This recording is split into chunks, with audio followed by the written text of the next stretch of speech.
मित्र हो, मी एका नगरसेवकाला विचारलो, आपणाला 15 वर्ष लोकांनी निवडून दिले आहेत, आपण एक तरी वेळेस गेलात का वॉटर प्लांटला?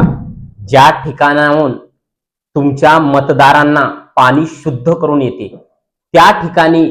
पण ते प्रामाणिक असल्यामुळं ते सरळ सांगितले, मी एकही वेळेस जलशुद्धीकरण प्लांटला गेलेलो नाही.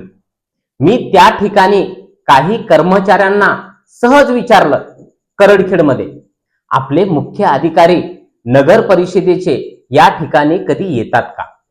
पण ते प्रामाणिकपणाने नाही म्हणून सांगितले त्या ठिकाणचे कर्मचारी. आपण देगलूरचे प्रामाणिक नागरिक म्हणून कधीतरी स्वतःला पण विचारावं, कधीतरी आपल्या नळ्याला ज्या ठिकाणाहून पाणी येते त्या पाण्यासाठी आपण कर भरतो, ते कर एका शहरामधून किमान 3 करोड रुपयाच्या दरम्यान जाते.